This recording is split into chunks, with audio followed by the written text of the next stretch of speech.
ये पार्ट्स हम कवर कर चुके हैं, अगर नहीं देखें तो लिंक मैं डिस्क्रिप्शन में दे दूँगी, आप ज़रूर देखें। और 1 टू 25 क्वेश्चन जो हैं हम सॉल्व कर चुके हैं। अब हम प्रेपोज़िशन 26 एमसीक्यू से स्टार्ट करेंगे। The community library is dash the dire need dash some quality books. तो यहाँ पे प्रेपोज़िशन का इस्तेमाल होगा, यहाँ हम लाइब्रेरी की सख्त ज़रूरत की बात कर रहे हैं। इसका सही जवाब ऑप्शन ए यानी इन और ऑफ लगना चाहिए। इंग्लिश ग्रामर में इन डायर नीड ऑफ एक मुकम्मल फ्रेज़ है। जब भी हमें कहना हो कि कोई चीज़ इसकी किसी बहुत बड़ी मुसीबत या ज़रूरत में है तो हम इसी फ्रेज़ का इस्तेमाल करते हैं, इसलिए यहाँ इन और ऑफ का कॉम्बिनेशन ही फिट बैठता है। सो ऑप्शन जो है ए करेक्ट है। क्वेश्चन नंबर 27 है हमारे पास, this would not be possible your dash your support. तो 27 में कंडीशन दी गई है, इसका सही जवाब डी यानी विदाउट है। सेंटेंस का मतलब निकलता है कि आप मदद के बिना कोई काम मुमकिन नहीं है। विदाउट का इस्तेमाल हमेशा तभी यूज़ होता है जब हम किसी की गैर मौजूदगी एब्सेंस का जिक्र करते हैं। So this would not be possible without your support, option D correct है। क्वेश्चन नंबर 28 है, we should develop awareness dash the environmental cleanliness. ये सवाल अवेयरनेस पर है यानी ऑप्शन बी करेक्ट है। अबाउट रूल ये है कि जब भी हम किसी खास टॉपिक पर लोगों को अवेयरनेस करते हैं तो उसके साथ हमेशा अबाउट लगता है अवेयरनेस के साथ। तो ये अवेयरनेस अबाउट हेल्थ या अवेयरनेस अबाउट क्लीनलीनेस।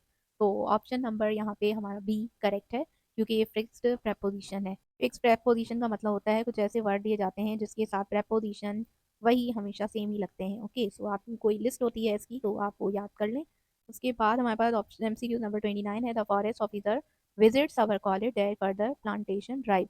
तो इस सवाल में पूछा गया है कि मकसद क्या है ऑफिसर का विजिट के लिए। तो जब भी हम किसी एक्शन का पर्पस या मकसद बताते हैं तो फॉर प्रपोजिशन का यूज़ करते हैं। ऑफिसर प्लांटेशन ड्राइव के लिए आए हैं, इसलिए फॉर यहाँ पे सही है। एमसीक्यू नंबर 30 है, my car is different dash yours in make and colour. तो प्रपोजिशन का ये आखिरी सवाल है, ये कंपैरिजन पे है। इसका सही जवाब ए है यानी फ्रॉम। ये एक कॉमन मिस्टेक है जहाँ लोग डिफरेंट देन बोलते हैं, लेकिन ग्रामर के मुताबिक डिफरेंट के साथ हमेशा फ्रॉम लगता है जब दो चीज़ें या जब दो चीज़ों में कंपैरिजन दिखाना हो। तो अब है हमारे पास सेंटेंस स्ट्रक्चर। एमसीक्यू नंबर 31 है, दे सफ़र फ्रॉम फॉरगेटफुलनेस। तो यहाँ पे जो है एडजेक्टिव का एक सीक्वेंस है। यहाँ मोस्ट जो है पहले आएगा, फिर वेरी जो ऑल की शिद्दत बता रहा है। हम ऑप्शंस को देख के बताएंगे कि कौन सा जो है सेंटेंस स्ट्रक्चर सही है, और आखिर में पीपल यानी नाउन। ये पूरा मिलकर एक लॉजिकल सब्जेक्ट बनाता है, जैसे मोस्ट वेरी ओल्ड पीपल। तो ऑप्शन ए करेक्ट है। एमसीक्यू नंबर 32 है, आई हैड माई डैश।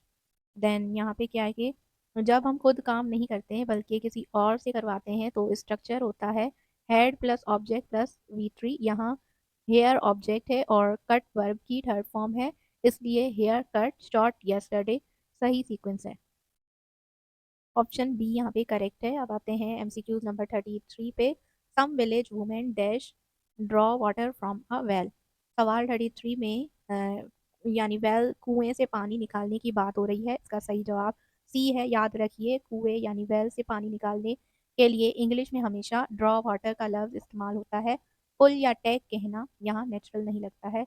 तो ऑप्शन सी जो है draw water from a well correct है। एमसीक्यू नंबर 34 है, सम स्टूडियस यंग मैन डैश। यहाँ पे जो है ऑप्शन सी यानी वर्क हार्ड करेक्ट है। लोग अक्सर वर्क हार्डली कह देते हैं, लेकिन हार्डली का मतलब होता है ना के बराबर, क्योंकि वो मेहनती हैं इसलिए वो वर्क हार्ड करेंगे। सम स्टूडियस यंग मैन मेहनती हैं तो वर्क हार्ड ही करेंगे। तो ऑप्शन सी करेक्ट है। एमसीक्यू नंबर 35 है हमारे पास, it is said that dash.